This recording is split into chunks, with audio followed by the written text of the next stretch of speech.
Hello student and welcome to the 31st lecture for class 9th mathematics foster myself is तबीब Siddiqui from RG Academy।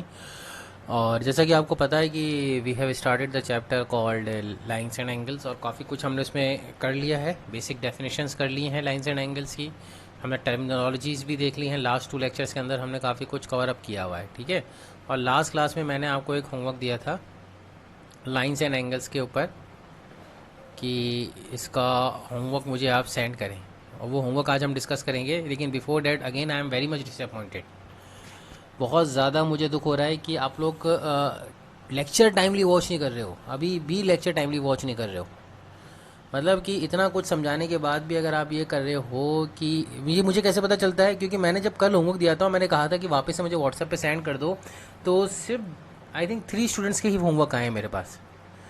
So that ridiculous यार, मतलब आप video lecture time पे watch नहीं कर रहे हो, मतलब ये गुस्सा वाली बात है, ठीक है। तो please please please please I am begging you, otherwise क्या होगा कि शिकायत करना अच्छा नहीं लगता है कि आपके पेरेंट्स को डेली कॉल जा रहा है कि आपका बच्चा पढ़ता नहीं है, ये नहीं है। तो it's not a good sign for a good student कि अगर ये चीज़ होने लग जाए। तो please let me try to understand that कि जो लेक्चर जब अपलोड हो रहा है उसको उसी दिन वॉच करके नोट्स बनाओ और होमवर्क टाइमली कंप्लीट करो। कहाँ होमवर्क दे रहे हैं इतना ज़्यादा, एक ही क्वेश्चन तो दिया था हमने। तो जब तक आप होमवर्क करोगे नहीं तो मैं आगे बढ़ जाऊंगा, तो फिर इसका मतलब आपके लिए चैप्टर डिफिकल्ट हो जाएगा। फिर आप कहोगे समझ में नहीं आ रहा है, क्वेश्चन सॉल्व नहीं हो रहे। फिर आप अपनी पार्ट पे नहीं देखोगे कि हमसे क्या गलती हो रही है, और फिर आप बोलोगे कि मैथ्स क्यों इन द फॉल्ट है, कि मैथ्स डिफिकल्ट सब्जेक्ट है। It is not like that. जैसे कि ये क्वेश्चन दिया था और इसमें मैंने कहा था कि इसमें एडजेसेंट एंगल, लीनियर पेयर और वर्टिकली अपोजिट एंगल को आइडेंटिफाई करना है। तो सबसे पहले तो एंगल्स का नाम लिख लो। ये एंगल ए ओ ई है, ये एंगल ई ओ एफ है, ये एंगल एफ ओ जी है, ये एंगल जी ओ बी है, ये एंगल बी ओ सी है, ये एंगल सी ओ डी है, ये एंगल ए ओ डी है। अब इसमें सबसे पहली जो बात कर रहा है होमवर्क के लिए, जो मैंने बोला था कि एडजेसेंट एंगल्स के सारे पेयर बता दो। तो एडजेसेंट एंगल तो बहुत सिंपल है। एडजेसेंट एंगल्स वो एंगल्स होते हैं जो आपस में करीब हो, यानी ए ओ ई, ठीक है ना। ए ओ ई का एडजेसेंट कौन सा होगा? ए ओ ई का एडजेसेंट होगा एंगल ई ओ एफ भी होगा, और ए ओ ई का adjacent angle A O D भी होगा।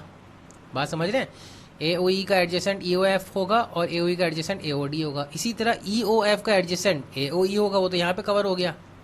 लेकिन ई ओ एफ का एडजेसेंट एफ ओ जी भी तो हो सकता है, ठीक है ना। तो ई ओ एफ का एडजेसेंट एक तो ए ओ ई होगा और एक एफ ऑफ जी, ये वाला पार्ट भी होगा, ठीक है। ये चीज़ समझ में आ रही है, एफ ऑफ एफ ओ जी। इसी तरह ए ओ डी का एडजेसेंट, इस एंगल का एडजेसेंट एक तो ये वाला एंगल होगा, और ए ओ डी का एडजेसेंट सी ओ डी भी हो रहा है। तो एंगल ए ओ डी का एडजेसेंट सी ओ डी भी आ रहा है। इस तरह से आपको पेयरिंग करनी थी, ठीक है। फिर आप आगे बढ़ जाओ। एफ ओ जी का एडजेसेंट एक तो ई ओ एफ होगा, और एफ ओ जी का एडजेसेंट जी ओ बी भी होगा। तो एफ ओ जी का एडजेसेंट जी ओ बी भी होगा, ठीक है। इसी तरह ए ओ डी का एडजेसेंट सी ओ डी था, यानी सी ओ डी का एडजेसेंट ए ओ डी होगा और सी ओ डी का एडजेसेंट बी ओ सी भी होगा। तो सी ओ डी का एडजेसेंट बी ओ सी भी होगा। फिर फाइनली आ जाओ जी ओ बी पे, यानी जी ओ बी और बी ओ सी आपस में एक दूसरे के एडजेसेंट है। तो बी ओ सी और जी ओ बी आपस में एक दूसरे के एडजेसेंट हो जाएंगे, ठीक है ना। और बी ओ सी का एडजेसेंट सी ओ डी हो तो यहाँ पे कवर हो ही रहा है। तो इतने पेयर्स ऑफ एडजेसेंट एंगल्स बनेंगे इस क्वेश्चन के अंदर, जो मैंने आपको कल होमवर्क दिया था। तो ये था फर्स्ट पार्ट, वेरी सिंपल है, इसमें कोई ज़्यादा दिमाग नहीं लगाना है अपने को, कैसे करना है क्या करना है, बहुत ईजी हो रहा है।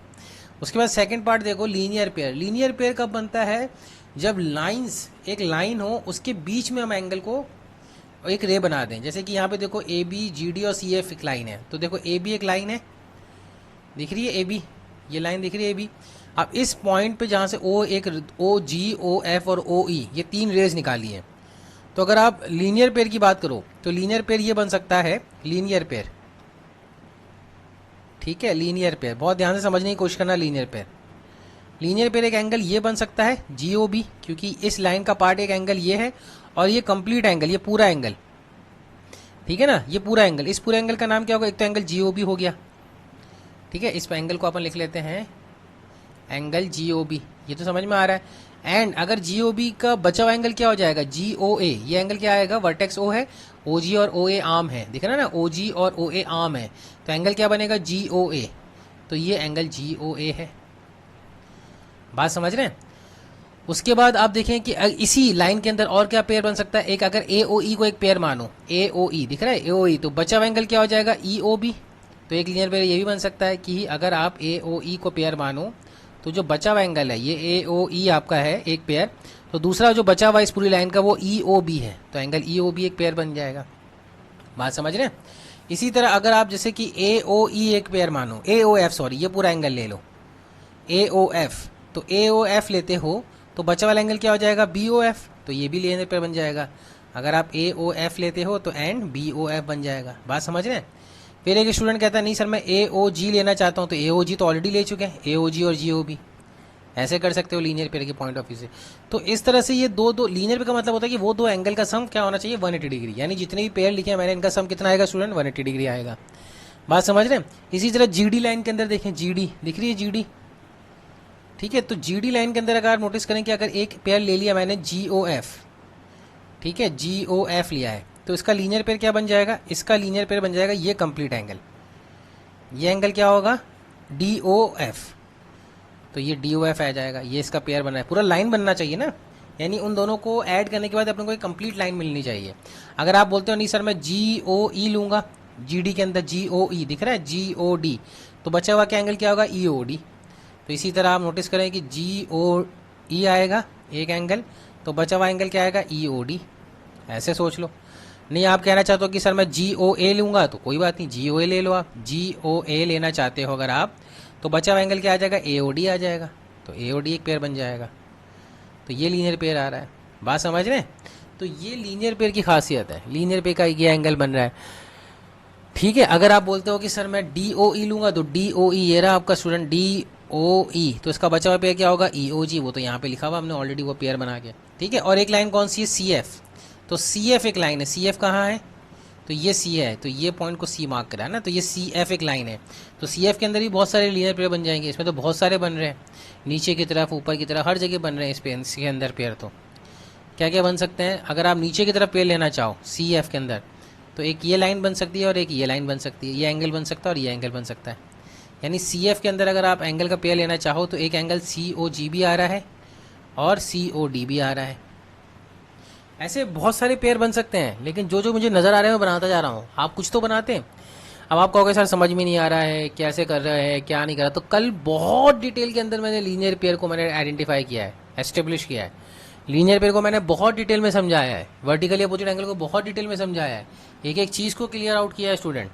अब आप लेक्चर टाइमली वॉच नहीं करोगे, उसके करेक्ट नोट्स नहीं बनाओगे, पॉज कर करके रिवाइंड करके नहीं देखोगे, और फिर आप आगे की चीज़ें पढ़ने लगोगे, समझने लगोगे, तो कुछ भी समझ में नहीं आएगा।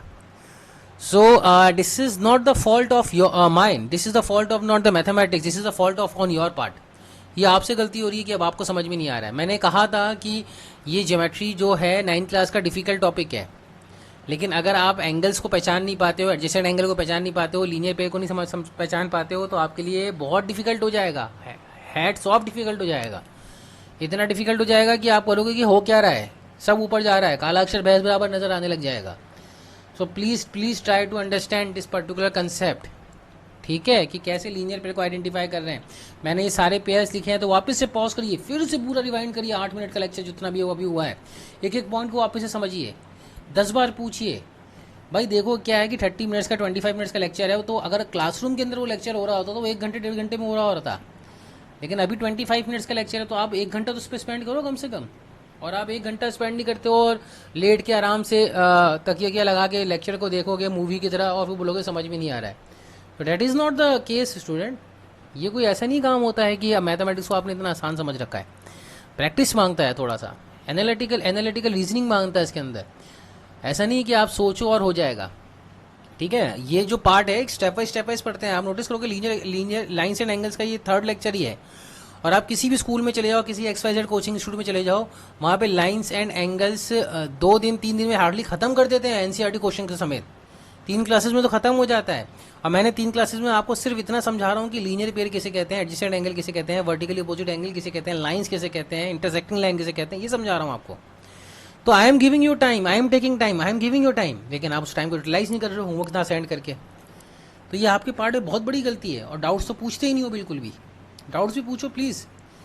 सो आई am very much upset with the कि आप अपने पार्ट पे बिल्कुल मतलब आप ट्रू नहीं हो, ऑनेस्ट नहीं हो, ठीक है। और फिर अगर ऐसे ही रहेगा तो फिर आपके डाउट्स पाइल अप होते चले जाएंगे, आपका सब्जेक्ट डिफिकल्ट होता चला जाएगा student. I am very sorry to say that.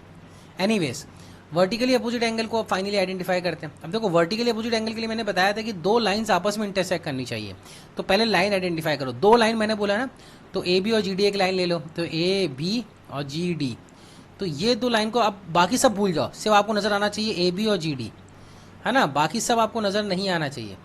तो जैसे कि अगर हमने ए बी और जी डी को एक बार फिर से बना लिया, सपोज़ करो ये रही आपकी पास ए बी और ये है आपके पास जी डी, ठीक है। सपोज़ करो ये लाइन है आपके पास, ठीक है, और ये है ए बी और ये है जी डी, तो ये दो लाइन है, तो इसमें वर्टिकली अपोजिट एंगल क्या आएंगे? अगर ये पॉइंट ओ है तो ये एक एंगल आएगा यानी जी ओ बी, और एंगल ए ओ डी, ये पेयर क्या होगा? इक्वल, ये वर्टिकली अपोजिट एंगल है।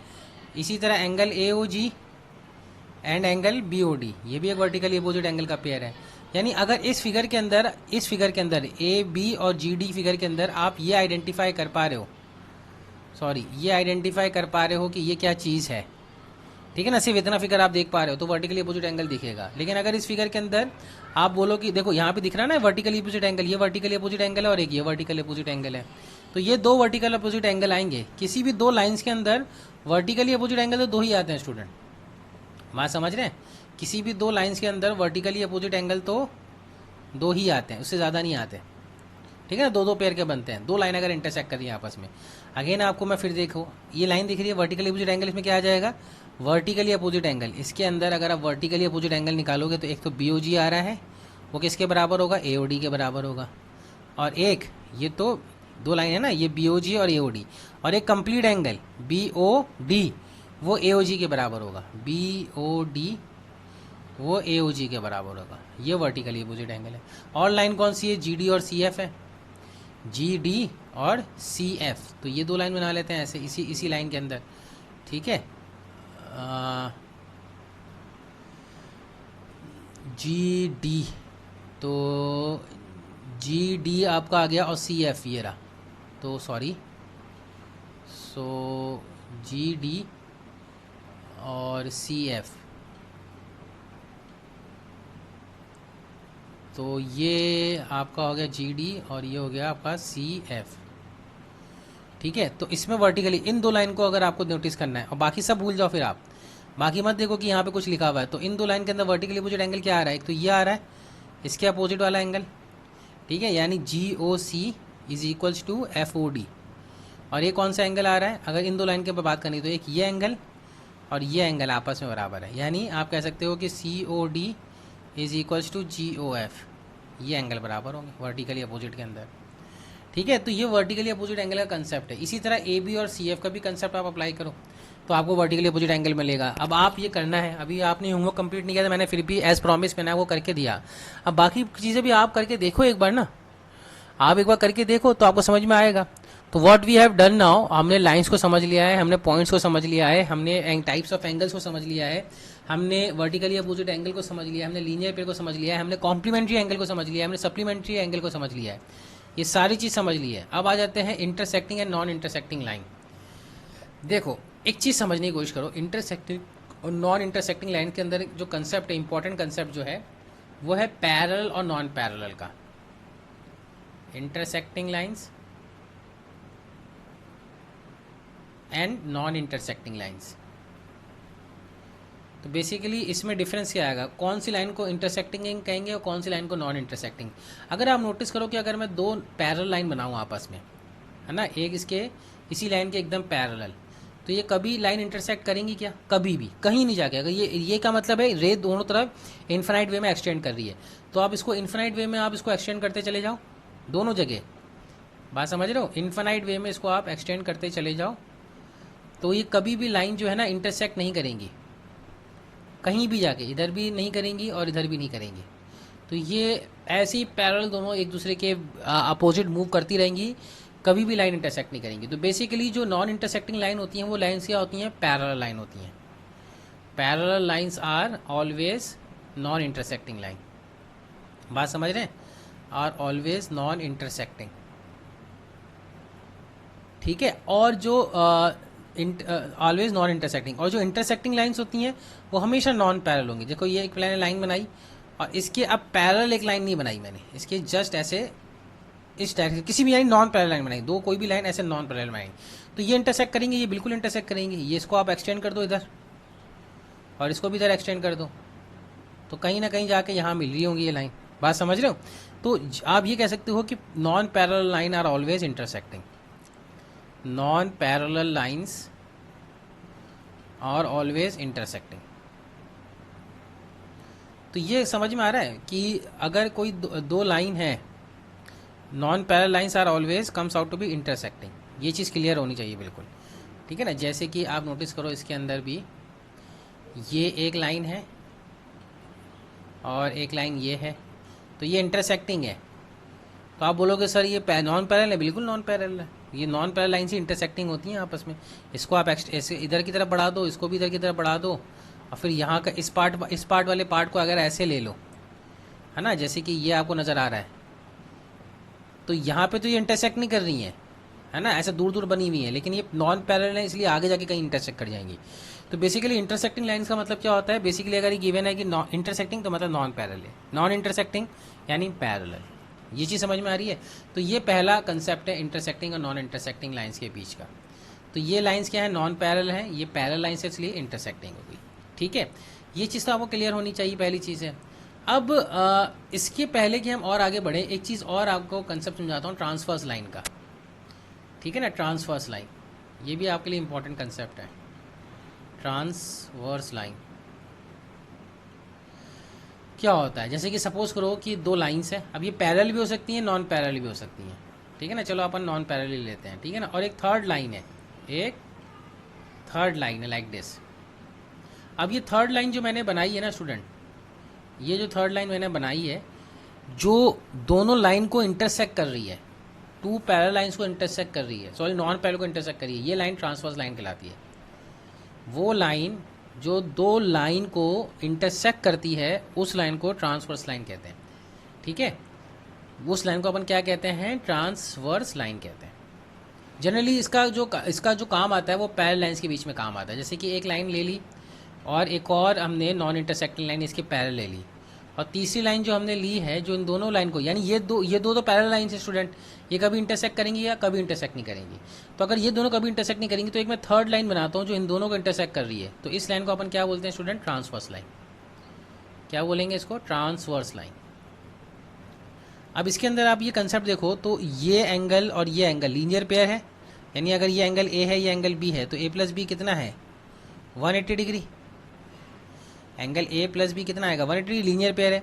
और अगर आप देखो कि ये भी एक लाइन है ये भी एक लाइन है, तो ये दो लाइन इंटरसेक्टिंग हुई, तो ये एंगल कितना हो जाएगा? ये एंगल, ये वाला एंगल इसके अपोजिट वाला वर्टिकली अपोजिट एंगल, तो ये भी एंगल इक्वल ए है, ये भी एंगल इक्वल बी है।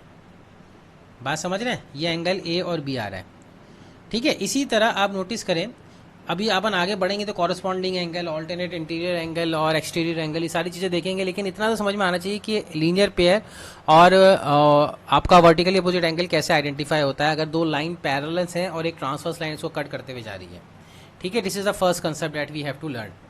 आगे बढ़े इसके अंदर, तो अब आ जाता है एक्सियम जो है सबसे इंपॉर्टेंट एक्सियम, एडजेसेंट एंगल्स। देखो अगर एक रे ले आप, उस रे के बीच में से कोई और एक रे निकाल दो, तो ये लीनियर पेयर बनाता है। इन दोनों का सम कितना होगा स्टूडेंट? 180 डिग्री। यानी अगर आप यहाँ पे बोलो कि angle MON plus angle FON, इनका सम कितना आना चाहिए? 180 डिग्री। ये तो एक्सियम है, यानी विदाउट प्रूफ हम इसको एक्सेप्ट कर लेंगे, ठीक है। इन दोनों एंगल का सम 180 डिग्री आएगा। अगर किसी दो एंगल का सम 180 डिग्री आता है, सपोज करो ये एंगल 30 डिग्री है और ये एंगल 150 डिग्री है ना, इसका अपोजिट है। अगर रे है और उसके बीच में से आप एक रे निकालते हो और तो आपको ये पता होना चाहिए कि उन दोनों एंगल का सम कितना आएगा? 180 डिग्री। मान लो आपको ये पता चल जाता है कि कोई दो एंगल का सम 180 डिग्री आ रहा है, तो ये जो रे है इसका ये पता चल जाएगा कि ये एक रे फॉर्म करेगी। अगर सपोज ये XY है तो XY will be A line, ये आप कह सकते हो, ठीक है ना। तो ये सेकंड है। फर्स्ट तो ये हो गया कि ray on stands on a line, then sum of the two adjacent angle form by that ray is 180 degree. अब दूसरा है कि अगर sum of the two adjacent angle is 180 degree, then the arms which are not common form a line, है ना। अगर कोई दो एंगल का सम 180 डिग्री है, जैसे इसका और इसका सम 180 डिग्री है, तो आर्म्स जो आर्म कॉमन नहीं है, जैसे कि यहाँ पे ओ ए आर्म दोनों एंगल के बीच में कॉमन है, एंगल ए ओ बी में भी कॉमन है, एंगल ए ओ सी में भी कॉमन है, कौन सा ओ ए। तो जो आर्म कॉमन नहीं है यानी ओ सी और ओ बी ये एक लाइन फॉर्म कर लेगा, O A is a common arm, तो ओ सी और O B will form a line अगर इन दोनों का सम 180 डिग्री है। फॉर एग्जाम्पल 50 और 130 ले लेते हैं, ठीक है। तो कभी भी दो एडजेसेंट एंगल का सम अगर 180 डिग्री आता है तो दो अनकॉमन आर्म हमेशा एक लाइन फॉर्म करेंगे, ये इसका अपोजिट हो गया। और अगर एक कॉमन आर्म जो आती है दोनों एंगल्स को जो डिवाइड करी तो उन दोनों एंगल का एडजेसेंट एंगल का सम 180 डिग्री होगा अगर वो रे एक लाइन पे खड़ी हुई है, एक लाइन पे स्टैंड करी हुई है। ये दोनों पेयर हैं जो आपको पेयर ऑफ एक्सियम्स हैं, बहुत इंपॉर्टेंट एक्सियम्स हैं, बहुत चीज़ें प्रूव करने में हेल्प होती हैं। तो इसको अच्छे से नोट डाउन करना अपनी कॉपी के अंदर, अपने होमवर्क कॉपी के अंदर, इसमें कोई मिस्टेक नहीं करना स्टूडेंट आप लोग, ठीक है। ठीक है, moving forward, vertically opposite angle theorem. ये मैं बता चुका हूँ कि वर्टिकली अपोजिट एंगल क्या होते हैं, इक्वल होते हैं। ये भी एक थ्योरम है, ये भी एक्सियम है, ये तो इजीली प्रूव भी हो जाएगी, कोई इशू नहीं है। लेकिन वर्टिकली अपोजिट एंगल कैसे आइडेंटिफाई होता है, देखो येलो कलर के अंदर इसके अंदर एंगल ए ओ बी और angle C O D vertically opposite angle है। Angle A O B is equals to angle C O D, और इसी तरह angle B O C is equals to angle A O D. ये क्या है, vertically opposite angles हैं। तो ये दोनों एंगल्स इक्वल है स्टूडेंट। तो ये दोनों एंगल्स इक्वल इसलिए क्योंकि ये वर्टिकली अपोजिट एंगल है। वर्टिकली अपोजिट एंगल हमेशा क्या होते हैं स्टूडेंट, इक्वल होते हैं, ये याद रखना, ठीक है। बहुत आसानी से प्रूफ हो जाएगा। कैसे, आप सिर्फ ओडी को भूल जाओ एक मिनट के लिए। आप एडी ए सी एक लाइन है और उस लाइन पे ओ बी एक रे स्टैंड कर रखी है, तो लीनियर पेयर से अपने को क्या पता चल जाएगा कि इन दोनों एडजेसेंट एंगल का सम कितना होगा, 180 डिग्री। यानी A O B plus angle B O C ये कितना आएगा, 180 डिग्री। हाउ, वाई, रीजन ये है कि A C is a line and O B is a ray standing on it, thus the adjacent angle sum will be equal to 180 degree. ये पूरी theorem लिखनी पड़ेगी एग्जाम में अगर ये स्टेटमेंट लिख रहे हो आप तो, ठीक है। और नहीं तो सिंपली लिख लो लीनियर पेयर, इतना भी लिख देते हो ब्रैकेट में तो भी टीचर को पता चल जाएगा कि आपको ये चीज़ आती है, ठीक है। अब आ जाते हैं, अब लाइन आप देखो बी डी है ना, अब लाइन देखो आप B D. Line B D के अंदर आप नोटिस करोगे, लाइन बी डी के अंदर आप नोटिस करोगे कि ओ सी एज ए रे एक्ट कर रहा है, ठीक है, ओ सी एज ए रे एक्ट कर रहा है। तो इन दोनों एंगल का सम जो कि एडजेसेंट एंगल, इनका 180 डिग्री सम आएगा क्योंकि लीनियर पेयर है। B D is acting as a line, O C is acting a ray standing on the line B D, thus the adjacent angle sum will be equal to 180 degree. नहीं समझ में आ रहा है तो ऊपर की theorem अभी वापस से जाके रिवाइंड करो। यानी एंगल बी ओ सी और एंगल सी ओ डी का सम कितना आएगा, 180 डिग्री। ये भी क्या है, लीनियर पेयर। बात समझ रहे हैं, इन दोनों का सम कितना आ रहा है, लीनियर पेयर। अब ये 180 ये 180 डिग्री, अगर आप नोटिस करो ये इक्वेशन 1 ले लो, ये इक्वेशन 2 ले लो, ठीक है। अब इक्वेशन 1 का आरएचएस भी कितना है, 180 डिग्री, और इक्वेशन 2 का भी आरएचएस कितना है, 180 डिग्री। तो आप ये कह सकते हो कि इक्वेशन 1 और 2 का एलएचएस भी इक्वल होगा अगर इनका आरएचएस इक्वल है। तो यहां से आप ये लिख सकते हो कि angle A O B plus angle B O C is equals to angle B O C plus angle C O D, ये दोनों कह सकते हो इक्वल है, ठीक है। अब एंगल बी ओ सी और बी ओ सी देखो दोनों तरफ कैंसिल हो रहा है, ठीक है। तो यहां से क्या आ गया, angle A O B is equals to angle C O D, hence proved. ये हमने क्या प्रूव कर दिया कि वर्टिकली अपोजिट एंगल क्या होते हैं, आपस में इक्वल होते हैं।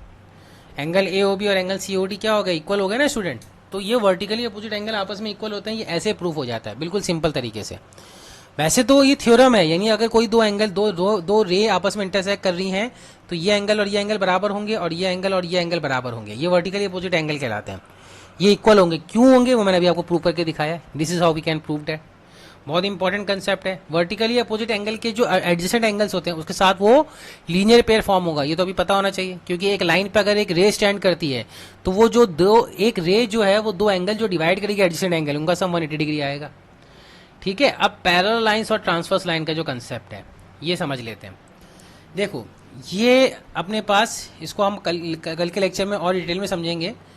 अभी जो मैंने आपको इस तरह समझाया था कि पैरेलल लाइंस किसे कहते हैं, तो पैरेलल लाइंस जो होती हैं नॉन इंटरसेक्टिंग होती है, हमेशा क्या करेंगी, इंटरसेक्ट नहीं करेंगी, इन्फिनाइट वे में ऐसे मूव करती चली जाएंगी, ठीक है। अब एक ट्रांसवर्स लाइन बताया था कि दो पैरेलल लाइन को इंटरसेक्ट करने वाली लाइन ट्रांसवर्स होती है।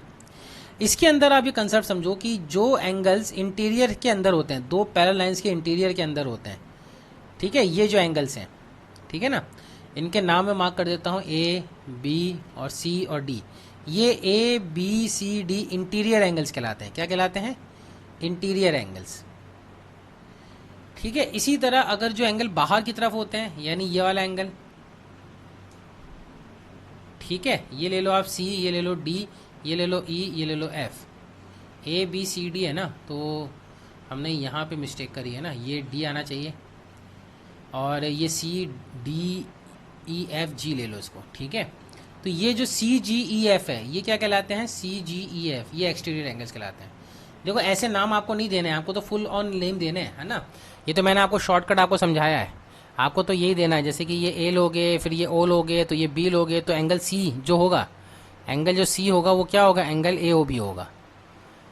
पर क्योंकि मैंने जस्ट थोड़ा सा समझाना चाहता हूँ ताकि हमारे पास जो वेरिएबल्स हों, जो अल्फ़ाबेटिक लेटर है वो कम नज़र आएँ, इसलिए मैंने नेमिंग कर दिया इसको, कन्फ्यूजन अवॉइड करने के लिए, ठीक है। आप अभी for a time being naming मत करो, है ना। आप जब प्रैक्टिस किया करो तो पूरा पूरा एंगल का नाम लिखा करो ताकि आपको एंगल की पहचान अच्छी से हो जाए। तो ये समझ में आ रहा है कि पैरेलल लाइंस के इंटीरियर वाले एंगल्स इंटीरियर एंगल्स कहलाते हैं, पैरेलल लाइन के बाहर वाले एंगल एक्सटीरियर एंगल्स कहलाते हैं, ठीक है। अब इसमें यहाँ पे नोटिस करो कि ये जो एंगल है ए और डी, ए और डी, ठीक है, और बी और सी, ये ऑल्टरनेट है एक लाइन के एक दूसरे। तो ए बी, ए और डी और बी और सी, ठीक है ना, बी एंड सी, ये क्या कहलाते हैं, ये ऑल्टरनेट इंटीरियर एंगल कहलाते हैं। इंटीरियर की तरफ है ना, लेकिन ऑल्टरनेट है, तो इसलिए इसको बोला जाता है ऑल्टरनेट इंटीरियर एंगल। बात समझ रहे हैं। इसी तरह सी और एफ एंड जी और ई, ये क्या कहलाते हैं, ऑल्टरनेट एक्सटीरियर एंगल, ये ऑल्टरनेट एक्सटीरियर एंगल कहलाएंगे। बात समझ रहे हैं। इंटीरियर एंगल समझ में आ रहा है आपको, फिर ऑल्टरनेट इंटीरियर एंगल समझ में आ रहा है, फिर ऑल्टरनेट एक्सटीरियर एंगल समझ में आ रहा होगा, ठीक है ना। बाकी सी और बी तो आपको पता ही कि वर्टिकली अपोजिट एंगल कहलाएंगे, ए और जी भी वर्टिकली अपोजिट एंगल कहलाएंगे। सी और एफ, यहाँ पे मैंने ये मिस्टेक कर दी है student, I am really sorry about this, कि ये ए बी सी डी ले लिया है तो ये एच ले लेते हैं, है ना, ये एच ले लेते हैं, तो ये यहाँ पे एच आ जाएगा और यहाँ पे जो आ जाएगा ये भी एच आ जाएगा, ठीक है। अब सही है, ताकि नाम एक एक नाम हो गया था ना, सी सी, तो ये एच और एफ ऑल्टरनेट एक्सटीरियर एंगल है, जी और ई आपका ऑल्टरनेट एक्सटीरियर एंगल है।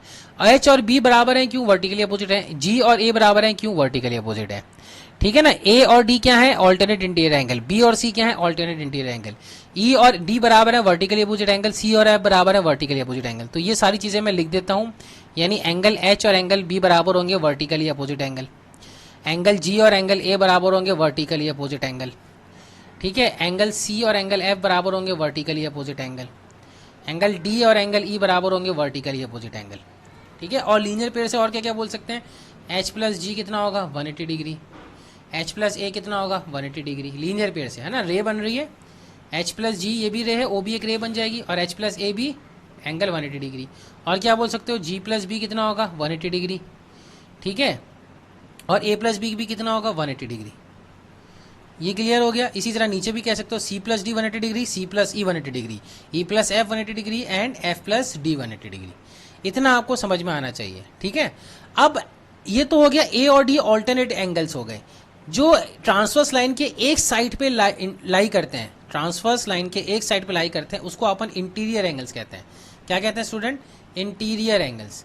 यानी ये जो एंगल्स कहलाएंगे ये कहलाएंगे को इंटीरियर एंगल, यानी को का मतलब होता है एक साइड पे, और को इंटीरियर एंगल्स का मतलब होता है कि एक साइड पे लाई करने वाले अंदर की तरफ। और इसी तरह ये क्या कहलाएंगे, ये भी को इंटीरियर एंगल कहलाएंगे। इनका नाम क्यों दे रहे हैं, क्योंकि अभी अपन इसको वापर एज इट इज यूज करेंगे। यानी आप कह सकते हो कि बी एंड डी ये क्या कहलाते हैं, को इंटीरियर एंगल्स, और ए और सी ये क्या कहलाते हैं, को इंटीरियर एंगल्स, ठीक है। तो आज हमने क्या क्या पढ़ लिया है, हमने इंटीरियर एंगल्स पढ़ा है, ठीक है, हमने एक्सटीरियर एंगल्स पढ़ा है, हमने ऑल्टरनेट इंटीरियर एंगल पढ़ा है, हमने ऑल्टरनेट एक्सटीरियर एंगल का पेयरिंग पढ़ा है, हमने वर्टिकली अपोजिट एंगल के पेयर देखे हैं, हमने को इंटीरियर एंगल कौन कौन से कहलाते हैं, बी और डी आपस में क्या कहलाएंगे, को इंटीरियर, ए और सी आपस में को इंटीरियर एंगल्स। तो एक होमवर्क तो बनता है इस पर ही, क्योंकि 30 मिनट्स होने वाले हैं, लेक्चर हमारा इतना ही होता है, तो एक होमवर्क दे रहा हूँ, इसके अंदर मार्किंग करना है आपको सारी चीज़ों की, को इंटीरियर, ऑल्टरनेट, एक्सटीरियर सब करना है आपको, ठीक है। तो ये आप मेरे से ले लीजिए, इसमें मैं एंगल आपको मार्क करके दूंगा, ये ए, ये ओ, ये बी, ये सी, ठीक है, और ये डी, ये आपका एफ, ये जी और ये एच। तो आपको इसमें क्या मार्क करना है, अगेन वर्टिकली अपोजिट एंगल कौन से हैं, को इंटीरियर एंगल कौन से हैं, ठीक है, ऑल्टरनेट इंटीरियर एंगल कौन से हैं, ऑल्टरनेट एक्सटीरियर एंगल कौन से हैं, ठीक है, और वर्टिकली अपोजिट एंगल कौन से हैं, इतना तो आप मार्क करो, ठीक है। और फाइनली इंटीरियर भी बता देना है, एक्सटीरियर एंगल ही बता देना है, इतना आप बताओ। कल अपन इसी के आगे बढ़ेंगे, कॉरस्पॉन्डिंग एंगल्स और फिर एंगल्स के बीच में रिलेशन क्या होता है, प्रॉपर्टीज़ क्या होती हैं, ये भी बताएंगे। तो होपफुली आप आज का होमवर्क ज़रूर करोगे, मुझे टाइमली सेंड कर दोगे। I request you all, I hope so कि आप पढ़ाई करोगे। Thank you for listening for today's lecture, take care, bye.